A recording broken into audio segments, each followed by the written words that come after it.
नमस्कार गुरुजनांनो, मी पवार आपल्या सर्वांचं बेसिक टू बेस्ट या यूट्यूब चॅनलवरती स्वागत करतो. तर आज आपण आपल्या चालू घडामोडी या विषयाच्या अभ्यासासंदर्भात आजचा दैनिक अंक लोकसत्ता याविषयी आपण सविस्तर चर्चा करणार आहोत. तर आपल्या आजच्या मूळ चर्चेला सुरुवात करण्याआधीच आपण आजच्या कोरोना व्हायरसचे अपडेट घेऊयात. तर जगभरामध्ये ज्या काही आता पॉझिटिव्ह केसेस समोर आलेल्या आहेत त्यांची संख्या आहे एकूण 41,80,045. त्यापैकी 2,83,850 इतके जण सध्या आपल्या सहवासामध्ये राहिलेले नाहीयेत. दुर्दैवी असा यांचा एक अंत झाला आहे. त्याचप्रमाणे या रोगावरती मात करणाऱ्यांची संख्या सुद्धा चांगलीच आहे, ती आहे 14,90,580. आता या आकडेवारीचा जर आपण राज्यानुसार विचार केला तर महाराष्ट्र राज्याचा या सर्वाधिक पॉझिटिव्ह केसेस या समोर आलेल्या आहेत त्या आहेत 20,228. त्यापैकी या रोगावरती मात करणाऱ्यांची संख्या महाराष्ट्रामध्ये सुद्धा चांगलीच आहे, ती आहे 3,800. तसेच 779 जण जवळपास सध्या या दुर्दैवी अशा आजाराने त्यांचा अंत झालेला आहे. त्यानंतर गुजरात, दिल्ली, तामिळनाडू या राज्याचा क्रमशः क्रमांक लागत आहे. तर असं दिवसेंदिवस महाराष्ट्र राज्यामध्ये जी काही या रोगामुळे पॉझिटिव्ह केस समोर येत आहे यांची संख्या एक वाढत चालली असल्या कारणानं सगळ्यांसाठीच एक भीतीचं वातावरण असं पसरलेलं आहे. परंतु या कोरोना महामारीच्या वाईट काळामध्ये घाबरून न जाता आपण खबरदारी म्हणून अथवा स्वतःची काळजी म्हणूनच स्वतःचं आरोग्य कसं निरोगी राहील आपण आणि या महामारीपासून आपला कसा बचाव होईल याकडे सगळ्यांनी लक्ष देणे सध्या आवश्यक आहे. त्याचप्रमाणे हा संसर्गजन्य रोग असल्या कारणानं आपल्यामुळे इतरांनाही काही बाधा होऊ नये तसे त्यांचं आरोग्य धोक्यात येऊ नये याविषयी सुद्धा खबरदारी घ्या. तर आता आपण वळूयात आपल्या आजच्या मूळ चर्चेकडे. त्यामध्येच आपण आज संपादकीय या लेखामध्ये मुखपटाचे महाभारत यामध्ये जे काही आता सध्या कोरोना काळामध्ये वेगवेगळ्या राज्यांनी जे काही उद्योगधंद्यासाठी पावले उचलली आहेत, परंतु आपल्या महाराष्ट्र राज्याने उद्योगधंद्यांविषयी काही तयारी दाखवली नाही याविषयी संपादकीयांनी जो काही लेख दिला आहे याविषयी आपण सविस्तर चर्चा इथे करणार आहोत. त्यानंतर राज्य आणि केंद्र राज्य यामधलं जे काही संघर्ष सध्या सुरू आहे तर याविषयी यांनी इथे सद्यस्थितीचं वर्णन करणारे एक लेख जो दिलेला आहे तर याविषयी आपण सविस्तरपणे पाहणार आहोत. यामध्ये राज्य केवळ केंद्राचेच नव्हे तर एकमेकांच्या विरोधात देखील जाऊन संघर्षाची भूमिका सध्या कशा पद्धतीने घेत आहेत याविषयी सविस्तरपणे चर्चा आपण या भागामध्ये आज पाहणार आहोत. त्याचप्रमाणे मित्रांनो दर सोमवारी आपण आपला अर्थशास्त्र या विषयाच्या अभ्यासाच्या दृष्टिकोनातून अर्थवृत्तांत याविषयी चर्चा करत असतो. तर यामध्ये आपण आज ओपन मार्केट ऑपरेशन म्हणजेच OMO या विषयासंदर्भात आपण सविस्तरपणे चर्चा करूयात. तर आजच्या दैनिक अंक लोकसत्ता या भागामध्ये खूप सारे महत्त्वाचे विषय आपण आज चर्चा करणार आहोत. तर चला आता आपण आपल्या मूळ चर्चेकडे जाऊयात. तर त्यामध्ये संपादकीय लेखामध्ये मुखपटाचे महाभारत या शीर्षकाखाली जो काही संपादकीयांचा लेख आलेला आहे तर सध्या जे काही राज्य यांची कोरोना काळामध्ये उद्योगधंद्यासाठी वेगवेगळ्या राज्यांनी जे काही पावलं उचलली आहेत, परंतु आपल्या महाराष्ट्र राज्याने सध्या कसं एक अकर्मण्यतेचं धोरण स्वीकारलं आहे याविषयी यांनी इथे उहापोह केलेला आहे. तर पाहूयात की मूळ मुद्दा असा आहे की आता उत्तर प्रदेश, मध्य प्रदेश, कर्नाटक व गुजरात या राज्यांनी असा या कोरोना काळामध्ये सुद्धा त्यांच्या राज्यातील उद्योगधंद्यासाठी जी काही पावले उचलली आहेत तसे आपले महाराष्ट्र सरकारने काय कोणत्याही प्रकारची तयारी दाखवलेली नाहीये. उलट महाराष्ट्र राज्यामध्ये काय सुरू आहे सध्या की महाराष्ट्र सरकारचा जो काही मुंबई महापालिका आयुक्त आपले प्रवीण परदेशी सर यांना बदलण्याचा निर्णय जो काही घेतला आहे तर ते असंच म्हणावं लागेल आपल्याला की आपल्या विद्यमान सरकारांनी ऐन युद्धाच्या काळातच सेनापतीला बदलले हे किती शहाणपणाचं ठरत आहे. तर असंच एक प्रश्नचिन्ह सगळ्यांसमोर आता उपस्थित झालेलं आहे. कारण ऐन युद्धाच्या वेळी जर असे आपण कृत्य करायला लागलो तर यामधून आपला पराभव होणार याची शक्यता जास्त प्रमाणात असणार आहे. आता मुंबई महापालिका आयुक्तांच्या बदलीमुळे नोकरशाहीमधील जे काही आता लढाईमध्ये कोण विजयी ठरणार किंवा त्यामुळे होणारे जे काही नुकसान आहे हे फक्त सामान्य मुंबईकरांचीच नाही तर प्रत्यक्ष सगळ्याच दृष्टिकोनातून ही एक शोकांतिकेचीच बाब आहे. आता तीच बाब महाराष्ट्राची मुंबई ही महाराष्ट्राची आपण जरी राजधानी असली तरी मुंबई हे काही एक राज्य नाहीये, पण याचा विसर आपल्या सध्या जे काही विद्यमान सरकार आहे याला पडलेला दिसत आहे. कारण काय झालंय की केंद्र सरकारने मुंबईबाबत तयार केलेला जो काही बाबुलबुवा आवरण आहेत त्यांचीच अंमलबजावणी करण्यामध्ये काय सध्या महाराष्ट्र सरकारांचं काम सुरू आहे. परंतु त्यामुळे जे काही अन्य मुद्द्यावर सरकारचं अस्तित्व किंवा त्यांनी जे काही वेगवेगळ्या मुद्द्यावरती काम करायला पाहिजे त्यामध्ये त्यांचं एक अस्तित्व हे सध्या जाणून येत नाही आपल्याला. कारण या दृष्टिकोनातून जर आपण बघितलं आपले शेजारी राज्य जे आहेत त्यामध्ये विशेषतः आपण उत्तर प्रदेश, मध्य प्रदेश, कर्नाटक किंवा गुजरात या 4 राज्यांनी यांच्या कोरोना काळामध्ये उद्योगधंद्यासाठी जी काही पावले उचलली आहेत तशी करण्याची तयारी देखील महाराष्ट्र सरकारने आज दाखवल्याचं आपल्याला दिसून येते नाहीये. कारण या 4 राज्यांनी महाराष्ट्रावर आघाडी घेणे त्यांच्यासाठी किती मोठेपणाचे आहे यापेक्षा ते आपल्यासाठी किती महाराष्ट्र राज्यासाठी किती कमीपणाचं आहे याचा विचार आपण सगळ्यांनी करायला हवा.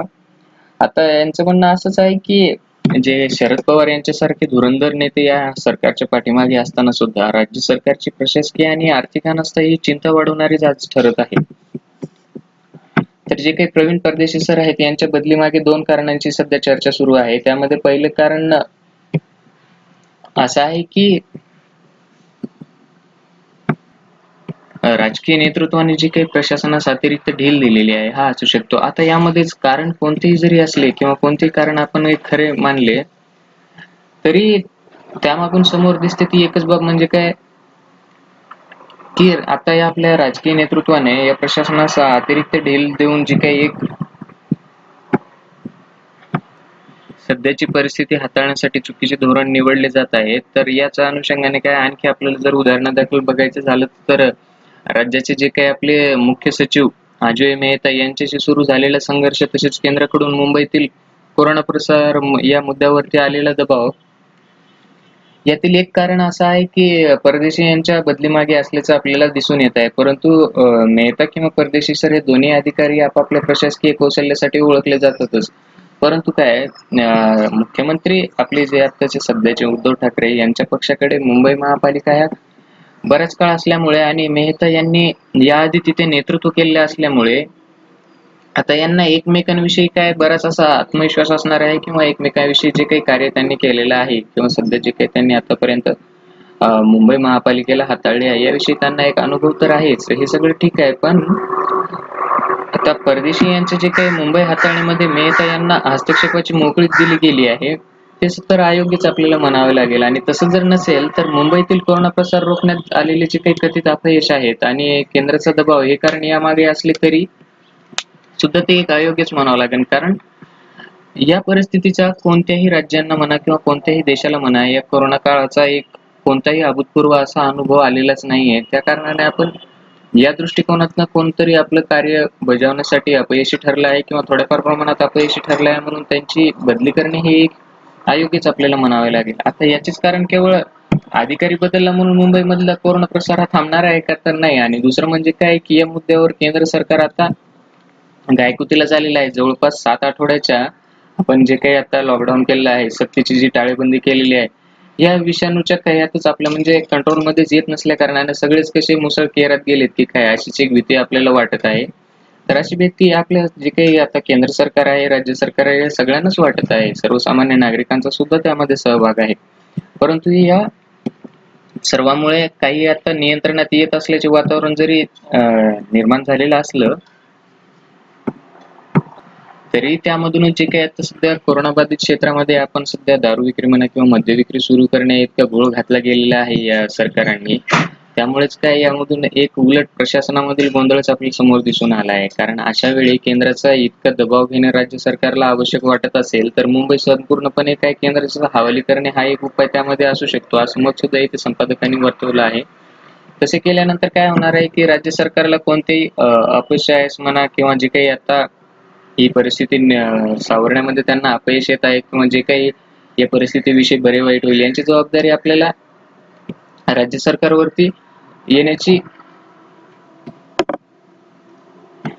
शक्यता जी आहे ती काय शून्यच असणार आहे. कारण सगळी जबाबदारी ही जर त्यांनी केंद्रावर टाकून दिली तर यांची जबाबदारी त्यामध्ये काहीच नसणार आहे. त्यामुळेच काय प्रशासकीय नियंत्रणातील जे काही आता लष्करी बाहेर येणार आहेत तर हे बाहेर येण्यामध्ये सुद्धा एक उपाय म्हणून आपण जे काही केंद्राच्या हवाली करणार आहोत तरी सुद्धा हा उपाय एक टोकाचाच वाटत आहे आपल्याला. त्यामुळेच काय होणार, सरकार आपला महाराष्ट्र राज्याचे जे काही सरकार आहे त्यांनी फक्त कोरोना हाच विषय सगळ्यात जास्त आता सध्या गंभीर असल्या कारणाने त्यांनी इतर कोणत्याही बाबीकडे त्यांचं काही कर्तव्य असं बजावून दाखवलेलं नाहीये. आता त्याच क्षणी अधिक गरज आहे ती आता कोरोना नियंत्रण हा एक कलमी कार्यक्रमातच सरकार काही मशगूल मानत आहे, की अन्य आघाड्यावर सरकारने जी काही त्यांच्या कार्यामध्ये सध्या अनुपस्थिती दाखवली आहे, हेच त्यामागचं एक मूळ कारण दिसून येत आहे. कारण एकाच गोष्टीच्या पाठीमागे लागणं आणि त्यांच्यावरतीच उपाययोजना नेहमी करत बसणं हे सरकारला काय सरकारच्या दृष्टीने म्हणा तसेच सामान्य जनता जी आहे यांच्या कल्याणाच्या दृष्टीने हे काही योग्य नाहीये. तर सगळ्या बाबींकडे चौकस असा दृष्टिकोन सरकारचा असणं हे सध्या काळाची गरजच मानली जाते. परंतु त्याचप्रमाणे आपण इतर राज्यांचा जर विचार केला तर उत्तर प्रदेश किंवा मध्य प्रदेश, कर्नाटक, गुजरात या 4 राज्यांनी जे काही कार्य केलेलं आहे याच्यातून समोर येते की या राज्यांनी गेल्या काही दिवसामध्ये काय आपल्या स्वतःच्या उद्योगाच्या उभारणीसाठी स्वतंत्रपणे विविध अशा उपाययोजना जाहीर केलेल्या आहेत. आता त्या निश्चितच आपल्याला त्यांचा एक स्वागतार्थ आहे असं म्हणावं लागेल. परंतु उत्तर प्रदेशचे जे आपले मुख्यमंत्री आहेत योगी आदित्यनाथ आणि मध्य प्रदेशचे जे मुख्यमंत्री आहेत शिवराज सिंग चौहान या दोन्ही मुख्यमंत्र्यांनी आपापल्या राज्यात 3 वर्षासाठी जे काही कामगार कायद्याच्या काही वादग्रस्त अशा तरतुदी होत्या यांना स्थगिती देण्याचे पाऊल उचलले होते. परंतु काय याबाबत योगी सरकारने अधिसूचना काढली असून राष्ट्रपतीच्या मंजुरीनंतर काय संबंधित जे काही आपले कामगार कायदे किंवा लघु अथवा मध्यम उद्योगास लागू होणार नाहीत याविषयी काय त्यांनी एक अधिसूचना काढली आहे. परंतु कामगार कायदे हा विषय केंद्र आणि राज्य सरकार या दोघांच्या सूचीमध्ये येतोय. त्यामुळे एकट्या राज्य सरकारला यामध्ये काही बदल करता येणे शक्य नाहीये. त्यासाठी राष्ट्रपतीची मंजुरी ही आपल्याला आवश्यकच आहे. आता ती मिळण्यात केंद्र आणि राज्य सरकारमधील जे काही सत्ताधारी पक्ष लक्षात घेता आपल्यासाठी ते अडचणीचं असल्याची एक शक्यता वर्तवली जात आहे. परंतु काय उत्तर प्रदेशात कामगार कायद्यातील ज्या काही विविध 40 अशा तरतुदी या कालबाह्य म्हणाव्यात अशाच आहेत. कारण 1976च्या ज्या बॉन्डेड लेबर सिस्टीम ऍक्ट आणि 1923चा कर्मचारी मोबदला कायदा तसेच बांधकाम मजूर कायदा आणि समान मेहनताना कायदा आदी कायदे लागू राहणार असले तरी या अन्य कामगार कायद्यातील जे काही तरतुदी या सर्व अर्थाने मागासच ठरलेल्या आहेत. कारण उद्योग व्यवस्थापनात त्यांचा अडथळा होता आणि त्यातून एक भ्रष्ट व्यवस्था तयार झालेली तर सध्या आपण पाहतच आहे. आता ती जी काही एक व्यवस्था आहे एका अधिसूचनेद्वारे रद्द होईल यासमोर सुद्धा एक मोठं प्रश्नचिन्हच उभारले आहे. कारण चीनमधून बाहेर पडू इच्छिणारे जे काही उद्योगधंदे आहेत यांना आकर्षित करण्याच्या प्रयत्नाचा भाग म्हणूनच वेगवेगळ्या राज्यांनी जे काही आता पावलं उचलली आहेत.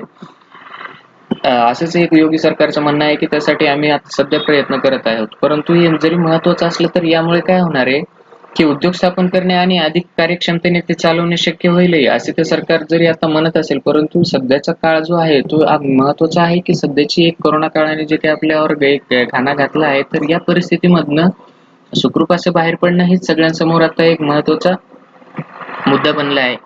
आता ते जरी प्रत्यक्षात येण्यास आपल्याला वाट पाहावी लागणार असली तरी उद्योगासाठी काहीतरी प्रयत्न आपल्याला करावेसे असे आपल्या सरकारला वाटत नाही का याविषयीच आपल्या समोर एक प्रश्नचिन्ह आहे.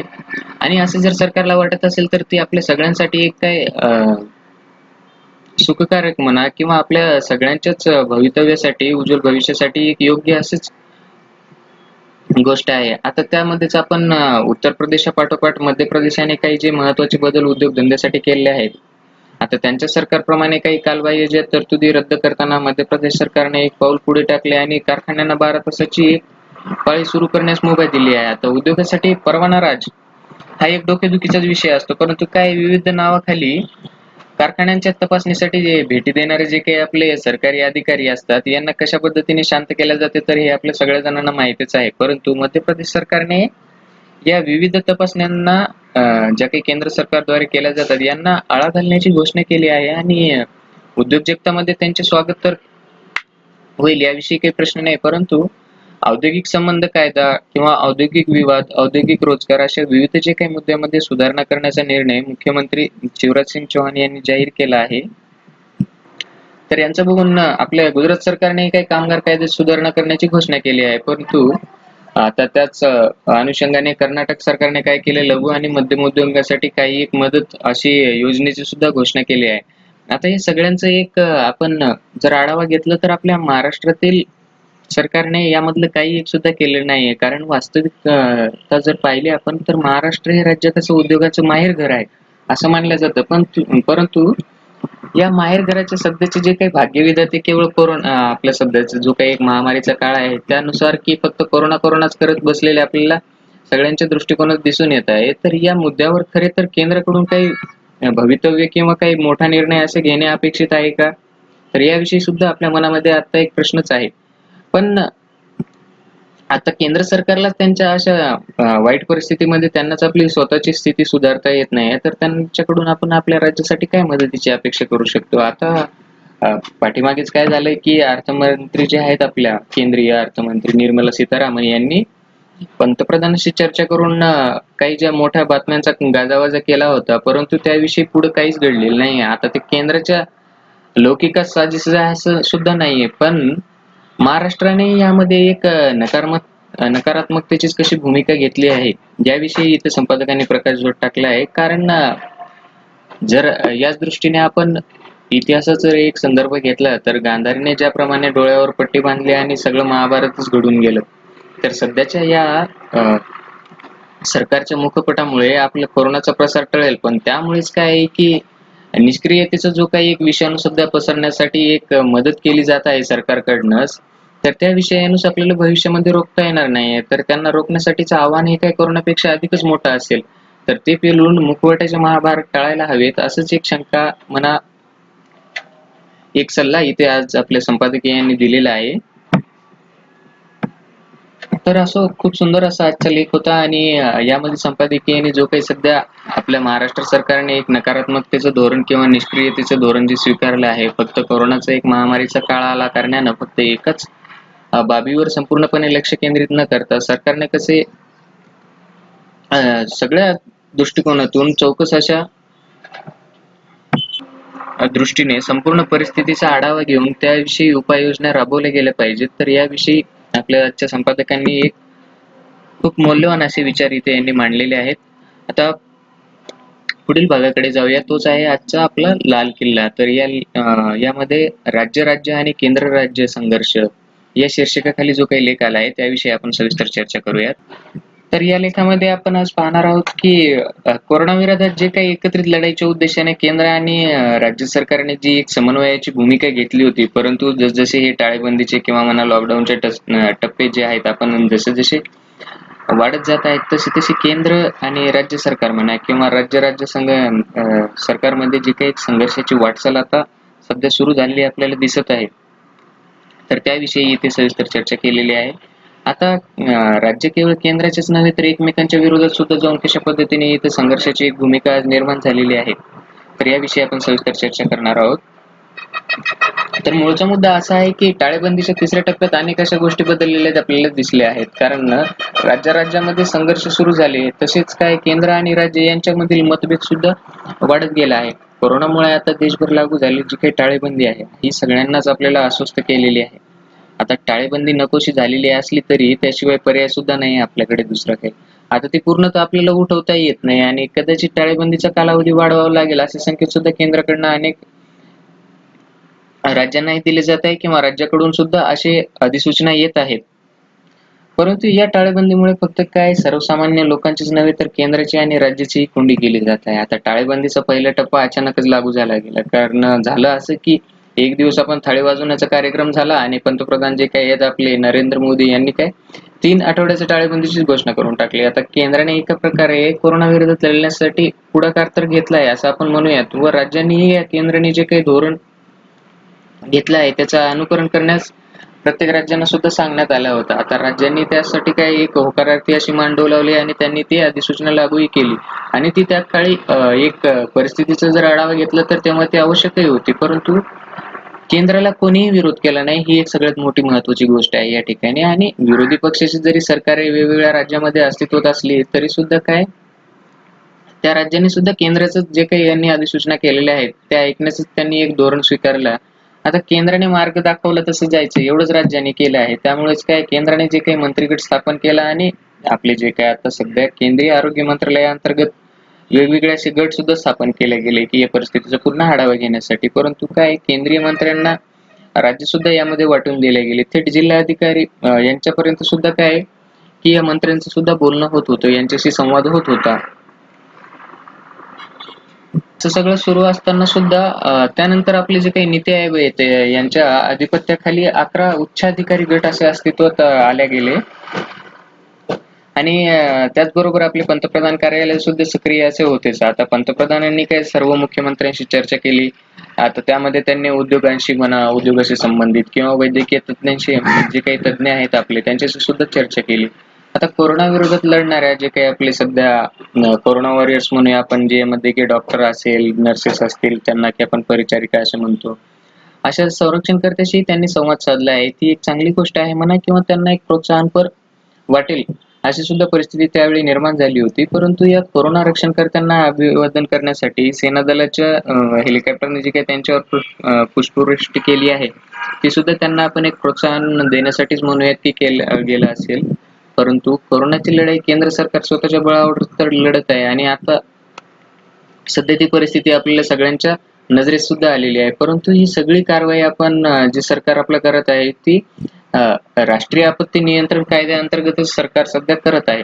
तर केंद्र सरकार कोरोनाच्या बाबतीत प्रत्यक्षपणे जे कोणतेही निर्णय घेत आहेत ना, ते या कायद्याच्या आधारेच घेत आहेत. तो कायदा कोणताच की राष्ट्रीय आपत्ती नियंत्रण कायद्याअंतर्गत. आता या कायद्याची अंमलबजावणी करण्याची जबाबदारी ही आहे ती कोणाकडे, की केंद्र सरकारमधील आपलं जे काही गृह मंत्रालय आहे तर यांच्याकडे यासंबंधी कायदे करण्याची अंमलबजावणी यांच्याकडे हा अधिकार आहे. आता सातत्याने विविध स्वरूपाची आदेशपत्रे काढून आपले जे काही गृह मंत्रालय आहे यांनी तर प्रत्येक राज्यांपर्यंत तो आदेश त्यांचा पोहोचवलेलाच आहे.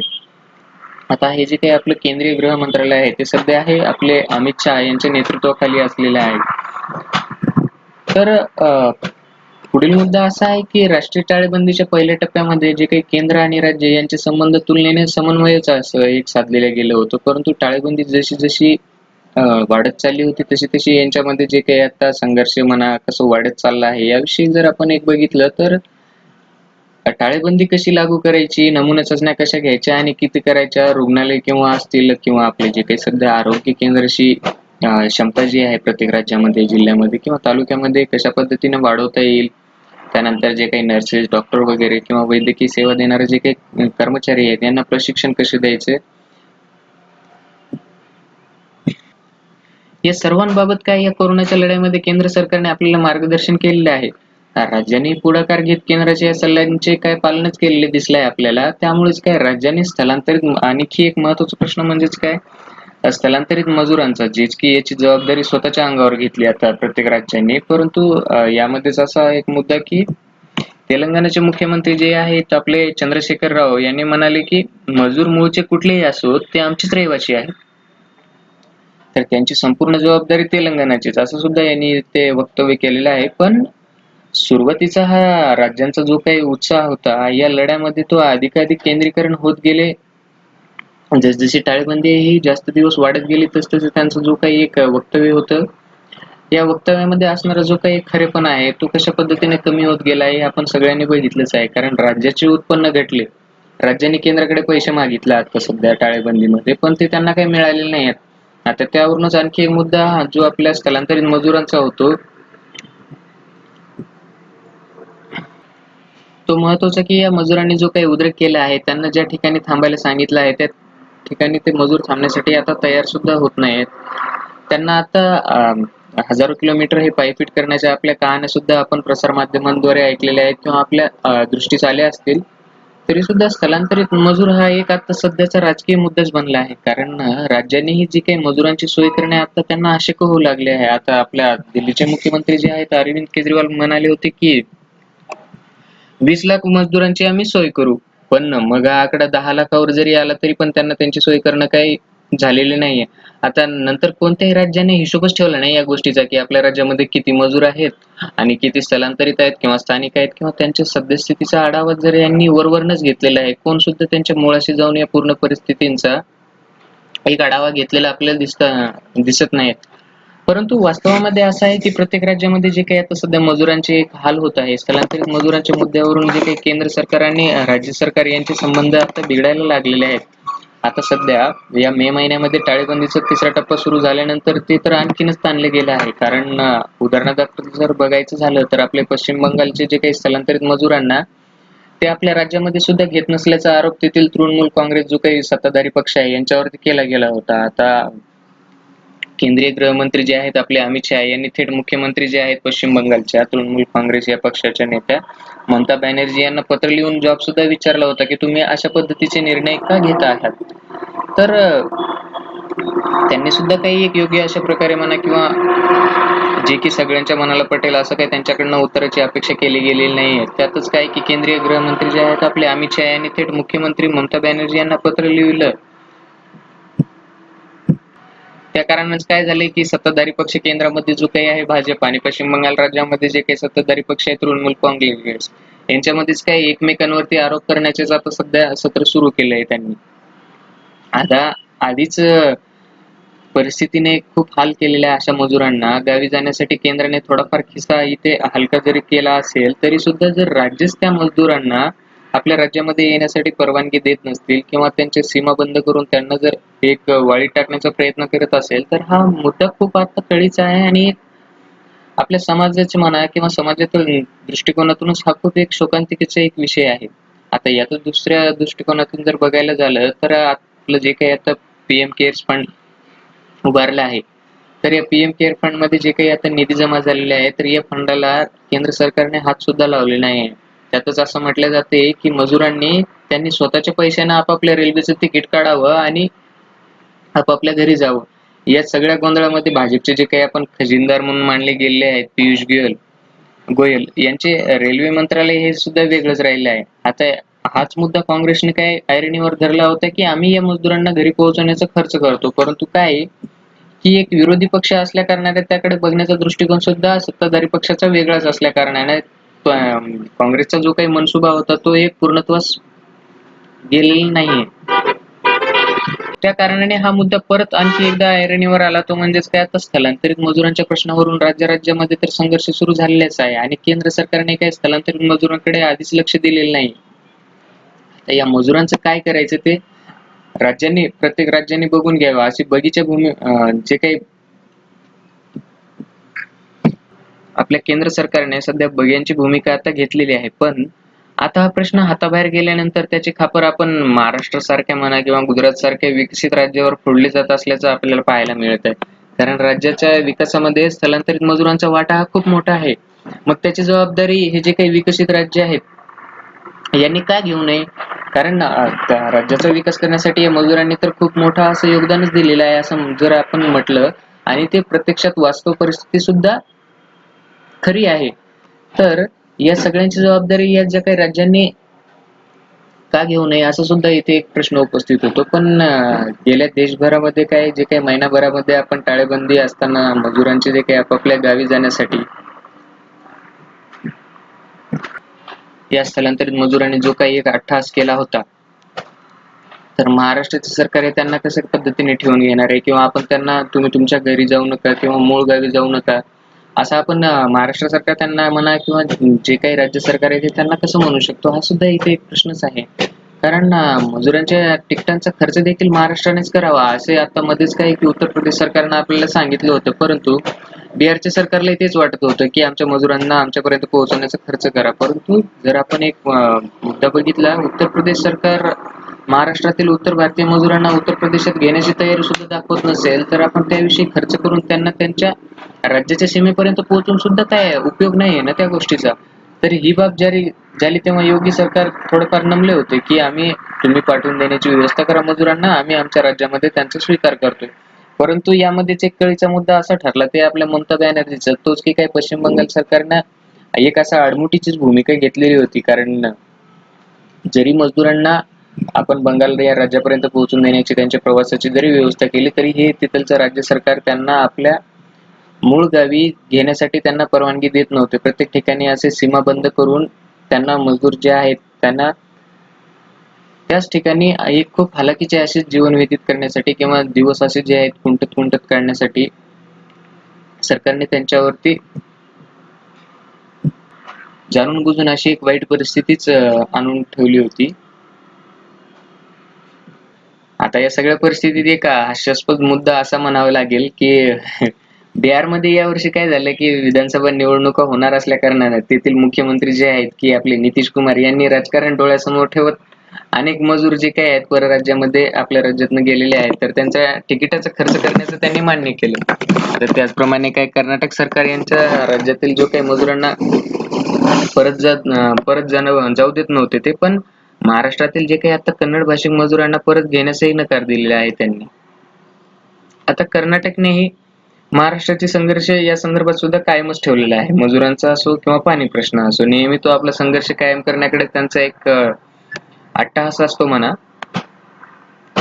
परंतु या प्रत्येक राज्यामधनं जे काही आपल्या स्थलांतरित मजूर आलेले आहेत या प्रत्येक मजुरांना त्यांची योग्य अशी चाचणी करून त्यांना आपापल्या मूळ गावी पाठवणं हे सुद्धा आज महाराष्ट्रासाठी शक्य नाही आहे. कारण सध्याच्या या महामारीच्या काळामध्ये अधिकाधिक नमुना चाचण्या करणे हे जरी गरजेचं असले तरी केंद्र सरकारने पुरेशा प्रमाणामध्ये जे काही आपण पीपीई किट्स म्हणतो किंवा जे काही आपली या तपासण्यासाठी वैद्यकीय साधन सामग्री लागणार आहे यांची उपलब्धता झाली नसल्या कारणाने केंद्राकडे जर ती सगळी काही करण्याची क्षमता नसेल तर आता रुग्णांना विनाचाचणी रुग्णालयातनं सुद्धा घरी पाठवलं जात आहे. आता केंद्राकडेच या सगळ्या उपाययोजना राबवण्यासाठी जर क्षमता नसेल तर मग राज्याकडे कुठून येणार आहे. तर राज्यांनी आता त्यांची क्षमता वाढवण्यासाठी त्यांना जो काही पैसा लागणार आहे तो ते कुठून आणणार आहेत याविषयी सुद्धा एक मोठा प्रश्नच आहे. आणि त्यांची वैद्यकीय जे काही मजूर आहेत त्यांची वैद्यकीय चाचणी न करता जर आपण त्यांना त्यांच्या मूळ गावी किंवा ते ज्या राज्यातून आलेले आहेत त्या राज्यात जर त्यांना पाठवून देण्याची व्यवस्था जरी केली असली तरी सुद्धा विदाऊट वैद्यकीय चाचणी किंवा विदाऊट त्यांचे मेडिकल सर्टिफिकेट म्हणा याची चाचणी केल्याशिवाय त्या राज्यामधील मजूर त्यांना जे काही आहेत तर ते राज्य सरकार त्यांना आपल्या राज्यामध्ये घेण्यास सुद्धा नकार देत आहे. हे या पाठीमागचं सुद्धा एक महत्त्वाचं कारणच म्हणावं लागेल. कारण की त्यांना एकतर एका ठिकाणावरून दुसऱ्या ठिकाणी अशा या महामारीच्या काळात संसर्गजन्य रोगाच्या काळामध्ये त्यांना पाठवलं जात आहे आणि मध्येच काय त्यांची एक वैद्यकीय चाचणी सुद्धा केली जात नाही. तर हा सगळ्यात मोठा एक गंभीर विषय असंच आहे. आता यामध्येच एक उदाहरणादाखल जर बघायचं झालं तर नांदेडवरून गेलेले जे काही यात्रेकरू आहेत आपल्या सध्याचे शीख भाविक जे काही होते नांदेडमध्ये आलेले यांच्यासाठी काय आहे की आपण महाराष्ट्र सरकारने पुढाकार घेतला आणि या यात्रेकरूंना काय पंजाब सरकारनं जी काही आपल्याकडे मागणी केली होती की आमच्या इकडे पाठवून द्यात म्हणून तर आपण त्या पद्धतीने उपाययोजना केली आणि त्यांना त्यांच्या राज्यामध्ये पोहोचून दिलं. परंतु आता पंजाब सरकारने आपल्या महाराष्ट्र सरकारवर असा ठपका लावला की तुम्ही यांची चाचणी का घेतलेली नाही असा सवाल सुद्धा केला गेलाय. आता केंद्राच्या नाकर्तेपणामुळे राज्यामध्ये संघर्ष एक वाढलेलाच आपल्या या ठिकाणी दिसून आला आहे. कारण त्यावेळी राज्य सरकारने म्हणा जे काही कार्य केलं आहे याविषयी केंद्र सरकारने काही सुद्धा एक याविषयी ब्र सुद्धा काढलेला नाही.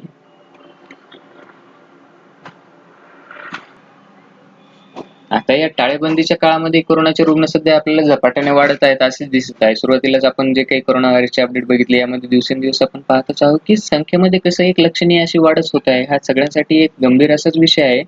परंतु असे काही बाकीते वर्तवले जात आहे की जून जुलैमध्ये कोरोनाचा प्रादुर्भाव हा शिखर गाठेल असा अंदाज सुद्धा सातत्याने व्यक्त केला जात आहे.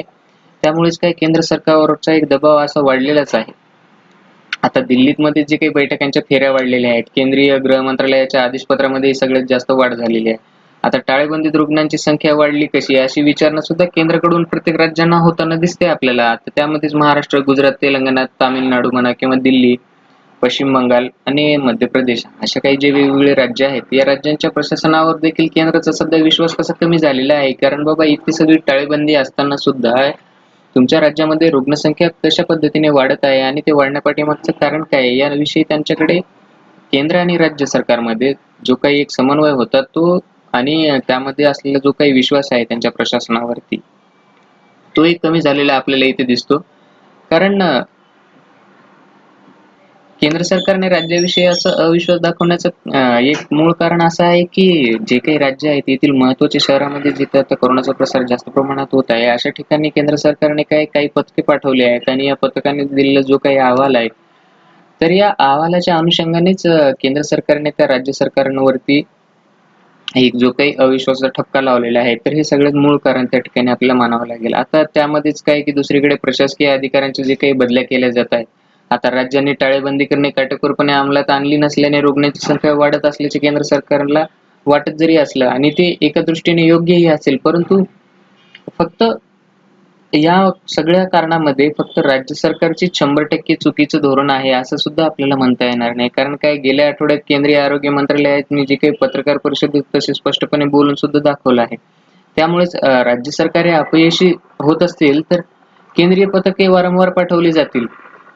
राज्याच्या वतीने केंद्रीय पथके जे काही निर्णय घेतील त्याविषयीच केंद्र सरकार ह्या राज्यांना एक आदेश म्हणा किंवा अधिसूचना म्हणा ही जारी करतील. आता केंद्रीय सहसचिव जे आपले लव अग्रवाल यांच्या मुंबई भेटीनंतर लगेच प्रशासकीय बदल करण्यात आल्याचं आपल्याला सध्या दिसून आलं आहे. कारण सध्या जो काही आपले प्रवीण परदेशी सर आहेत यांच्या बदलीविषयी जे काही एक चर्चा सुद्धा सुरू आहे. तर त्याविषयीच्या अनुषंगाने की जे केंद्राचे आपले सहसचिव आहेत लव अग्रवाल यांच्या भेटीनंतरच हे सगळे बदल करण्यात आलेले आहे असं सुद्धा एक ठपका लावला जात आहे. कारण केरळमध्ये कोरोनाची परिस्थिती आटोक्यात आली असल्याने राज्यात सर्व व्यवहार सुरळीत करण्याची जी काही तयारी केरळ सरकार आता सध्या दाखवत आहे. पण केंद्राकडनं त्यांना एक सबुरीचा सल्ला दिला जात आहे तोच की पूर्ण परिस्थिती अजून काही नियंत्रणात आलेली नाही. त्यामुळेच काय केंद्र काही प्रमाणात राज्याच्या अधिकारावर जे काही आक्रमण करीत असल्याचे चित्र सध्या आपल्या सगळ्यांना बघण्यास मिळत आहे. तर भाजप-प्रणीत राज्य सरकारचे केंद्राच्या अधिकृत जी काही अनुमतीची वाट न बघताच आता काही ज्या राज्यामध्ये भाजपची सत्ता आहे यांनी केंद्र काय आपल्याला आदेश देते याची वाट न बघताच काय केलंय की कामगार कायदे जे काही आहेत ते गुंडाळून घेतल्याचा निर्णय घेतला. परंतु हे असे कृत्य करण्यामध्ये ज्या राज्यांमध्ये बिगर भाजप सरकार आहे तर त्या राज्यातील ते राज्य सरकार आणि केंद्र यांच्यातील वादाचा मुद्दा ठरण्याची शक्यता सुद्धा एक दाट झालेली आहे सध्या. कारण टाळेबंदीचा कालावधी जो काही आहे तो जसा जसा वाढत आहे तशी तशी केंद्र आणि राज्यांमध्ये सुद्धा संघर्षाची तीव्रताच एक वाढू लागली आहे. तर आपण आजच्या या लाल किल्ला या लेखामध्ये आलेलं राज्य आणि केंद्र राज्य यांच्यामधलं संघर्ष हे कशा पद्धतीने वाढत आहे, एकमेकांवरती कसे आरोप प्रत्यारोप केले जात आहेत आणि सगळी सत्ता एक हाती असून किंवा सत्ताधारी पक्ष जे काही वेगवेगळ्या राज्यामध्ये आहेत यांच्याविषयी सरकारचा जो काही केंद्र सरकारचा त्याविषयी दृष्टिकोन आहे याविषयी सविस्तरपणे चर्चा अशी या ठिकाणी आपण केलेली आहे. तर असं खूप सुंदर असा लेख होता आणि यातनं एक बोध घेण्यासारखं मित्रांनो असं आपल्यालाच आहे की सरकार काहीतरी करेल याची अपेक्षा करत बसण्यापेक्षा आपल्या आपल्या परीने जे काही होईल तर ती मदत आपण सगळ्यांसाठी म्हणता येणार नाही, परंतु जे काही स्थलांतरित मजूर आहेत किंवा आपल्या दृष्टीमध्ये जे काही आता ज्यांची हलाखीची परिस्थिती आहे अशी आपल्याला जाणीव होत आहे त्यांच्याविषयी एक माणुसकी म्हणून त्यांची आपण मदत करूयात. कारण प्रत्येकाने जर बघ्याची भूमिका घेतली तर परिस्थिती आपल्या हाताबाहेर जाणार आहे. त्यासाठी सर्वांनी आपण पुढाकार घेऊन या परिस्थितीवरती मात करण्यासाठी योग्य अशी पावले उचलूयात अशीच एक अपेक्षा करतो. तर पुढील लेखामध्ये आपण पाहणार आहोत अन्वयार्थ. यामध्ये आलेला जो काही अभिनंदनीय आणि आवश्यकही या शीर्षकाचा जो काही एक लेख आहे सध्या जे काही काश्मीर खोऱ्यामध्ये तैनात असलेले आपले विविध सैन्य दल असतील आणि त्यांच्या या मोहिमेमध्ये जे काही सुरक्षा दल आहेत यांनी जे काही आता कामगिरी केली आहे याबद्दल त्यांनी इथे एक अभिनंदनपर लेख त्यांनी दिलेला आहे. तर मूळचा मुद्दा असा आहे की आता काश्मीरमधील चकमकीमध्ये जे काही प्रमाण आता यांचं दिवसागणिक वाढतच चाललेलं आहे या पूर्ण टाळेबंदीच्या काळात सुद्धा. तर या चकमकीमध्ये काही मोठ्या अधिकाऱ्यांसह जवळपास आपले 20-25 जवान हे शहीद झालेले आहेत. तर ही आपल्यासाठी एक शोकांतिकेची बाब मानावी लागेल. एकीकडे पूर्ण भारत बंदी असताना सुद्धा या काश्मीर खोऱ्यामध्ये जे काही दहशतवादी हल्ले चाललेले आहेत तर नेमकी या सगळ्या परिस्थिती मागे कोणाचा हात आहे किंवा यांचा मूळ उद्देश काय हे अजून सुद्धा आपल्याला स्पष्टपणे प्रत्येकाच्या बुद्धीला पटेल एवढा सुद्धा अजून हा प्रगल्भ म्हणा किंवा त्याविषयी आपण अजूनही अज्ञानाचीच भूमिका एक घेतलेली आहे असं सगळ्या दृष्टिकोनातून आपल्याला जाणून येत आहे. तर मूळ असं झालेलं आहे मुद्दा की तिथे जे काही काश्मीर खोऱ्यामध्ये जे काही एक आता दहशतवादी कारवाया घडल्या आहेत याविषयी आपण मागील एका लेखामध्ये सुद्धा बघितलं होतं. अजूनही रक्त मागत उठते. तुम्हाला जर त्याविषयी आणखी जाणून घ्यायचं असेल तर तो व्हिडिओ जरूर बघा. त्याची लिंक मी डिस्क्रिप्शन मध्ये दिलेली आहे. तर असो आता आपण आपल्या मूळ चर्चेकडे येऊयात. तर घटना अशी घडली आहे की काश्मीरमध्ये जो काही एक कुपवाडा जिल्ह्यामध्ये हिजबुल मुजाहिद्दीन या पाकिस्तान स्थित दहशतवादी संघटनेचा म्होरक्या जो काही आहे तो रियाज नायकू याला काही सुरक्षा दलांशी उडालेल्या चकमकीमध्ये तो ठार झाला गेला. परंतु या घटनेने जे काही आपण वर्णन केलेलं आहे त्याचंच हंडवारा घटनेचा बदला या शब्दामध्ये काही युद्धखोर माध्यमांनी त्याचं वर्णन केलेलं आहे. परंतु ते अनाठाई आणि उथळच आहे असंच म्हणावं लागेल. कारण 2 वेळा शौर्यबद्दल सेना पदक मिळवलेले आपले कर्नल आशुतोष शर्मा आणि मेजर अनुज सूद असे अधिकारी हंडवारामधील जे काही मोहिमेमध्ये त्यावेळी शहीद झाले होते. आता या हानीमुळे सर्वसामान्य जनता काय हळहळली असेलही आणि ते योग्य सुद्धा आहे. पण काय गणवेशातील व्यक्तीला अशा भावनिक अशा आवेशातून अलिप्त राहण्याचे प्रशिक्षण मिळालेले तर असतेच. आता सुरक्षा दले त्यातही काश्मीरमध्ये तैनात असलेले जे काही आपले लष्कर असतील किंवा निमलष्करी दल असतील तसेच जम्मू काश्मीर येथील जे काही पोलीस यंत्रणा आहे अशा प्रकारे हे सुडांसाठी मोहिमा नेहमीच आखत असतात. परंतु हे नायकू सारखा जो काही एक दहशतवादी आहे धोकादायक दहशतवाद्याला जी काही संपवण्याची मोहीम बऱ्याच वर्षापासून एक सुरू होती आणि त्यासाठी त्यांना त्या दहशतवाद्याचा ठाव ठिकाणा घेणे, त्यासाठी स्थानिक जनतेला आधी विश्वासात घेणे, प्रत्यक्ष जी काही मोहीम आहे याची आखणी करणे, त्यात कमीत कमी मनुष्यहानी कशी केल्या जाईल याच्यासाठी सुद्धा एक वेगळं नियोजन या सगळ्यांना आपल्या लष्करी दलांना करावंच लागत असतं. तर ही एक खूप मोठी बाब आहे. तर अशा सगळ्या खडतर टप्प्यातून ही मोहीम जाऊन त्यांनी काय नायकूला एक ठार तर केलंच आहे. ती मोहीम त्यांनी एक यशस्वीरित्या पार पाडली आहे. तर त्याविषयी आपल्याला तिचं एक कौतुकच करावं लागेल. आपले जे काही लष्करी दल आहेत यांचं एक कौतुक करण्यासाठी आपण पुढे सरसावलं सुद्धा पाहिजे. आता काश्मीर खोऱ्यात तैनात असलेली तसेच सर्व मोहिमेमध्ये सहभागी झालेले जे काही सर्व सुरक्षा दल आहेत यांचे याविषयी आपण आभार करूयात, अभिनंदन व्यक्त करूयात. आता जो काही हा रियाज नायकू होता तर याचं वर्णन असं केलं जातं की तो एक गणिताचा शिक्षक होता. गणिताचा शिक्षक ते दहशतवादी असा त्याचा एक जो काही प्रवास होता याविषयी त्यांचं वर्णन केलं जातं. कारण त्यांनी जो काही एक अल्पबुद्धीच्या स्वतःची असणाऱ्या त्या आमिषाला बळी पडून यांनी जे काही आता कारनामा केलेला आहे या रियाज नाईकने तर याविषयी आपण पाहूयात की काश्मीरमधील दहशतवादाचा तो एक काय स्थानिक चेहरा होता. 2016 मध्ये जेव्हा या हिजबुलचा आणखी एक म्होरक्या बुरहान वानी मारल्या गेल्यानंतर काय या संघटनेची सगळी सूत्र या रियाजकडे आली होती आणि बुरहानने त्यावेळेस जे काही समाज माध्यमाचा वापर मोठ्या प्रमाणात केला होता. परंतु या रियाज काय बुरहान इतकाच काय प्रकाश झोतामध्ये आलेला नव्हता. पण काश्मीरी तरुणां जे काही आहेत त्यांना पेटवून उठण्यामध्ये यानं बुरहानपेक्षाही वेगानं सुरुवात केली होती. त्यामध्ये त्यांनी एक चांगलाच हातखंडा मिळवला होता असं म्हणावं लागेल आपल्याला.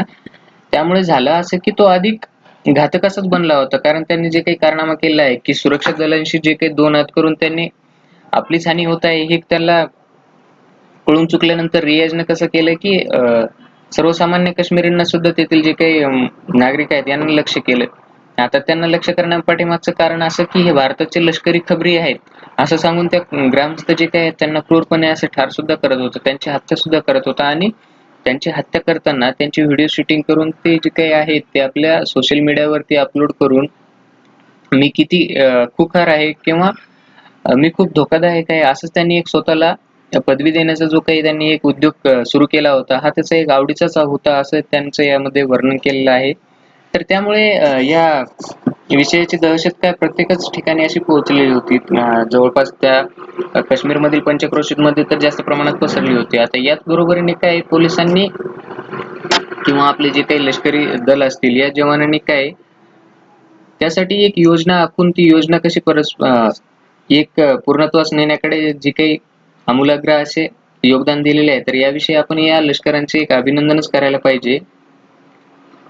आता त्यातल्या त्यातही या रियाज नाईकू या सगळ्या नागरिकांना मारण्याच्या किंवा त्यांच्या व्हिडिओ शूटिंग करण्याच्या कार्यापर्यंतच थांबलं नाही तर पुढे जाऊन त्यांनी असं एक पाऊल उचलले की आपले जे काही लष्करी जवान किंवा पोलीस आहेत ते जेव्हा सुट्टी घेऊन आपल्या गावी परतत असतात तेव्हा त्यांचं अपहरण करून ही त्यांची हत्या सुद्धा करत होता. तर रियाज नाईकनं जे काही या अशा कारण केल्यामुळे त्याचं दहशतवाद मूल्य जो आहे ते जास्तीत जास्त प्रमाणातच विस्तारलं गेलं होतं. परंतु जम्मू काश्मीरचा विशेष दर्जा रद्द करण्याचा जो काही निर्णय आपल्या केंद्र सरकारने गेल्या वर्षी म्हणजे 2019 या 5 ऑगस्ट या दिवशी जो काही घेतला होता यानंतर रियाजने काय केलं तेथील जे काही स्थलांतरितांनाच लक्ष करण्यास सुरुवात केली होती. आता बाहेरील राज्यातून आलेले जे काही मजूर असतील किंवा व्यापारी असतील किंवा अन्य जे काही ट्रक चालक आहेत यांचा हत्या करण्याचा एक त्यांनी नवा उद्योगधंदाच परत सुरू केला होता.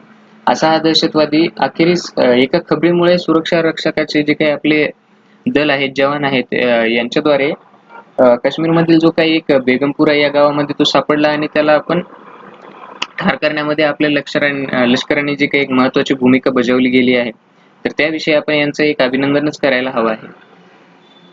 आता रियाज नाईकच्या मृत्यूत त्यांच्या नातेवाईकाकडे न सोपवण्याचा निर्णय सुद्धा जम्मू काश्मीर पोलिसांनी घेतला होता. आता येथूनच पुढे काय झालं की चकमकीत मारले गेलेल्यांची नावे जाहीर न करण्याचा निर्णय आता लष्कराने घेतला आहे. आता दोन्ही निर्णय हे आपल्याला एक स्तुतीच म्हणावं लागेल त्यांची लष्करांची.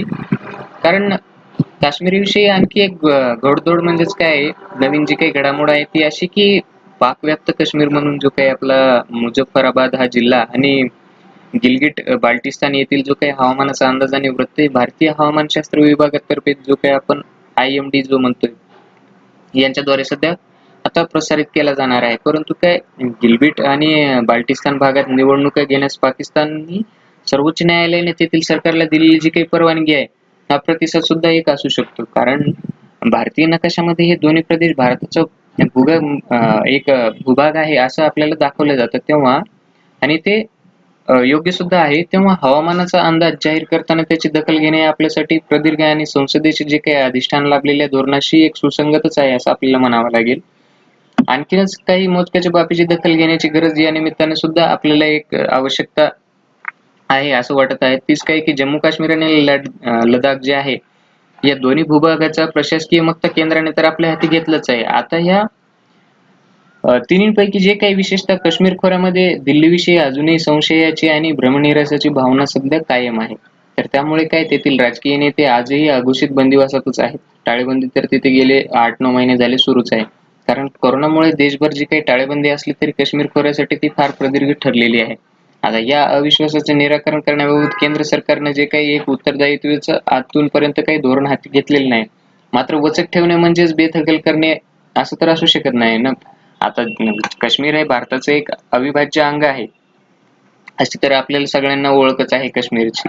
आणि ही ओळख प्रस्थापित होणे हा तेथील विभाजनवादी चळवळीवरील जे एक सर्वाधिक जो काही प्रभावी आता मुद्दा ठरला आहे. तर या चकमकीत किंवा एखादा रियाज नाईक सारखा जो काही दहशतवादी आहे याची आपण हत्या करून आपण खूप काही मोठं कार्य केलेलं आहे याचा गाजावाजा न करता अजूनही आपल्याला हे जे काही दहशतवादी आहेत यांच्या कारवाया मुळापासून संपुष्टात आणण्यासाठीच आपण वारंवार प्रयत्नशील राहिलं पाहिजे असाच एक अन्वयार्थ आपण या आजच्या लेखामधून घेऊयात. तर असो सध्याची परिस्थिती आणि आपले जे काही भारतीय जवान शहीद झाले आहेत त्यांच्याविषयी त्यांनी एक आदरातिथ्य अभिनंदन जे काही लेख यामध्ये दिलेला आहे तर याविषयी आपण सविस्तर चर्चा केलेली आहे. तर खूप सुंदर असा आजचा एक अन्वयार्थ आपण यामधून घेतलेला आहे. तर आपण आता आपल्या पुढच्या मुद्द्याकडे वळूयात. तोच आहे की आपल्या अर्थशास्त्राच्या दृष्टीने विषयाच्या तयारी संदर्भात जो काही महत्त्वाचा आहे तर त्या संदर्भात आपण आजचा अर्थवृत्तांत यामध्ये ओपन मार्केट असोसिएशन याविषयी सविस्तरपणे चर्चा करणार आहोत. त्यामध्ये जे काही मुद्दे आहेत त्याच्या अभ्यासाच्या दृष्टिकोनातून आपण सर्वकष अशी तयारीनिशी आपण समजून घेणार आहोत. तर आता आपण पाहूयात की नावात काय या लेखामध्ये ओपन मार्केट ऑपरेशन्स म्हणजेच OMO या अंतर्गत दिलेली माहिती. तर OMO बघण्याचा आपला सुरुवातीचा दृष्टिकोन असा की भारत सरकारचं जे काही कर्ज व्यवस्थापन केलं जातं ते कोणाकडनं होतं की आपल्या रिझर्व्ह बँकेच्या माध्यमातून केले जाते. तर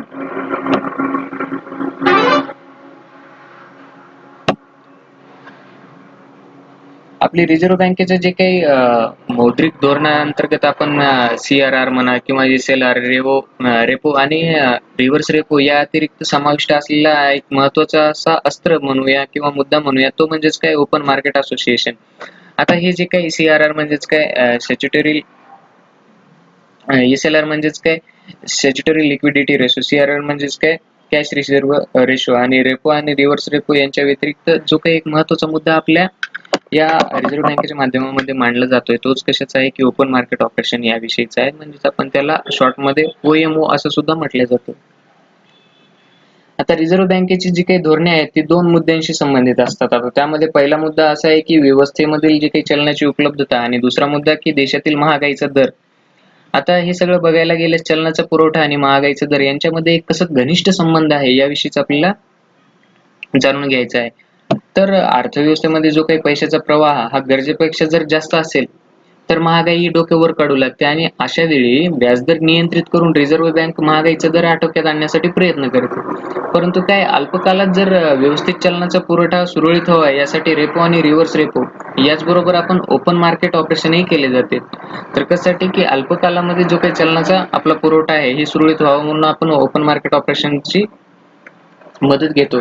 तर यामध्ये केलं असं जातं की सरकारी कर्ज रोखे व ट्रेझरी बिल यांचा सुद्धा समावेश यामध्ये होतो. तर भारत सरकारने जे काही कर्ज व्यवस्थापन रिझर्व्ह बँकेच्या माध्यमातून तर केले जाते हे आपण पाहिलं, परंतु काय सरकारला आपल्या आर्थिक गरजा भागवण्यासाठी वेळोवेळी बाजारातून पैसा उभा हा करावाच लागतो आणि हा पैसा अल्पकाळात आपण ट्रेझरी बिल जे काही असतील ते विकून पैसा उभा केला जातो. आता दीर्घकाळासाठी जर आपल्याला कर्ज रोखे म्हणा हे बॉन्ड विकून आपण उभे केले जातं. परंतु हे सर्व कर्ज व्यवस्थापन जे आहे ते कोण करत असतं की रिझर्व्ह बँक करत असते. आता रिझर्व्ह बँकेला सरकारची बँक म्हणतात.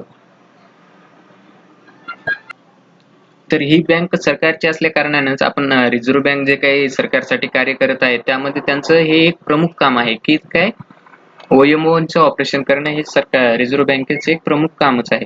तर आता आपण पाहूयात की ओपन मार्केट ऑपरेशन मध्ये जे काही बाजारातील ज्यादा पैसा जो आहे अतिरिक्त पैसा नियंत्रित करणे आणि कमी करणे आणि कमी असेल तर त्याला काय आहे की पैसा खेळवत ठेवणे हे दोन्ही उद्देश साध्य केले जातात. ओपन मार्केट ऑपरेशन मध्ये एक जे काही त्यांचा उद्देश आहे की जास्त पैसा जो आहे त्याला नियंत्रित करायचा आणि पैसा कमी असेल तर तो कसा खेळवायचा आपल्या अर्थव्यवस्थेमध्ये याविषयीचं जे काही यांचा उद्देश साध्य करण्यामागचा अट्टाहास आहे याविषयी आपण पाहणार आहोत की जर अर्थव्यवस्थेमध्ये आपल्याला पैशाची गरज असेल तर चलनाचा पुरवठा कमी पडत असेल तर रिझर्व्ह बँक काय कर्ज रोखे खरेदी करते. म्हणजेच काय की बँक कर्ज रोखे घेते आणि तेवढेच पैसे व्यवस्थेमध्ये सोडत असते आणि यात जर जो काही कर्ज रोखे विकतो त्याला रिझर्व्ह बँक काय करते की पैसे देते. या उलट जेव्हा व्यवस्थेमध्ये पैसे अधिक असतात ना आपल्या अर्थव्यवस्थेमध्ये तेव्हा रिझर्व्ह बँक काय करते की कर्ज रोख्याची विक्री करते. म्हणजेच जो कर्ज रोखे घेतो तो रिझर्व्ह बँकेकडे पैसे जमा करतो. हा एक युनिव्हर्सली असा मुद्दा आहे परंतु खूप महत्वाचा आहे तर ते लक्षात घेण्याचा प्रयत्न करा की जेव्हा आपल्या अर्थव्यवस्थेमध्ये पैशाची गरज ही जास्त असेल तेव्हाच काय आणि पैशाची गरज जास्त म्हणजेच काय चलनाचा पुरवठा आपल्याला कमी पडत असेल तर रिझर्व्ह बँक काय करत असते कर्ज रोखे खरेदी करते आणि त्या कर्ज रोखे खरेदी करण्याच्या मोबदल्यात काय की कर्ज रोखे जो काही विकतो त्याला रिझर्व्ह बँक हे पैसे देत असते. या उलट जेव्हा व्यवस्थेत पैसे अधिक असतात तेव्हा रिझर्व्ह बँक कर्जरोख्यांची विक्री करते. म्हणजे जो काही कर्जरोखे विकत घेतो तो रिझर्व्ह बँकेकडे पैसे जमा करतो. तर मूळ मुद्दा हा लक्षात घेण्याचा प्रयत्न करा. आता आपण पुढे जाऊयात की हे व्यवहार जे काही आपले रिझर्व्ह बँकेच्या ऑनलाईन पोर्टल द्वारे होत असतात त्यालाच आपण काय Kuber core banking network solution असं म्हणतोय. आता ऋतुमानानुसार किंवा शेतीची होणारी कामे जसेच की आपले विविध सण उत्सव या निमित्त बदलणारी जी काही उलाढाल आहे यामुळे भारतात काय अर्थव्यवस्थेत पैशाची आवश्यकता ही वर्षाच्या वेगवेगळ्या कालावधीमध्ये वेगवेगळी अशी असते. आता OMOच्या या ऑपरेशनद्वारेच काय केलं जातं की पैशाचा प्रवाह जो आहे तो वेळोवेळी नियंत्रित केला जातो. याचं मुख्य कार्य काय आहे की पैशाचा प्रवाह हा वेळोवेळी नियंत्रित करणे. आता नजीकच्या काळातले उदाहरण जर आपण विचारात घ्यायचं झाल्यास 27 एप्रिल 2020 रोजी रिझर्व्ह बँकेने जवळपास 10,000 कोटी रुपयाचं जे काही OMO ऑपरेशन केलं होतं. तर आजच्या या आपण अर्थवृत्तांत या भागामध्ये OMO याविषयी सविस्तरपणे माहिती घेतलेली आहे. तर मित्रांनो माझा असाच एक उद्देश असतोय की ज्या काही दैनंदिन चालू घडामोडी आहेत याच्या घडामोडीच्या दृष्टिकोनातूनच आपण आपला अभ्यास हा कशा पद्धतीने पूर्णत्वास नेण्याकडे किंवा प्रत्येक संकल्पना समजून घेण्याकडे योग्य अशा पद्धतीने वाटचाल करू शकतो. त्यासाठीच माझा हा एक छोटासा प्रयत्न आहे. तुम्हाला जर मी जे काही हे कार्य करत आहे यामधून तुम्हाला तुमच्या अभ्यासासाठी जर फायदा होत असेल तर माझं एकच असा उद्देश आहे की मी जे काही कार्य करत आहे ते सगळ्यांपर्यंत पोहोचावं. कारण सध्या आता या लॉकडाऊनच्या काळामध्ये बऱ्याचशा अशा विद्यार्थी म्हणा किंवा जे काही आपले मित्रपरिवार आहेत यांच्या अभ्यासामध्ये खंड एक पडत आहे. तर ते खंड पडू नये त्यांना चालू घडामोडीबाबत ते नेहमी अपडेट राहावेत याविषयी माझा जो काही एक छोटासा प्रयत्न आहे. तर यासाठीच एक मदतीचा हातभार म्हणून तुम्ही त्यांच्यापर्यंत हा व्हिडिओ पोहोचावा अशीच मी एक अपेक्षा व्यक्त करतो. कारण तो परिस्थितीने आपल्यावर जो काही आता एक घणाघात घातला आहे तरी पण आपण एक दुसऱ्याची मदत करूनच एक दुसऱ्यांना हात देऊनच त्यांना आपल्या जे काही ध्येयपूर्तीकडे वाटचाल करण्यासाठी मदत करूयात एवढीच माझी या सगळे कार्य करण्यापाठीमागे एक अभ्यास आहे. त्यासाठी मी मेहनत सुद्धा करत आहे आणि तुम्हाला योग्य त्या वेळी योग्य ते मार्गदर्शन करण्याचा जो काही विडा उचलला आहे, यामध्ये तुम्ही मला सुद्धा सहकार्य करावं अशीच एक अपेक्षा व्यक्त करतो. धन्यवाद.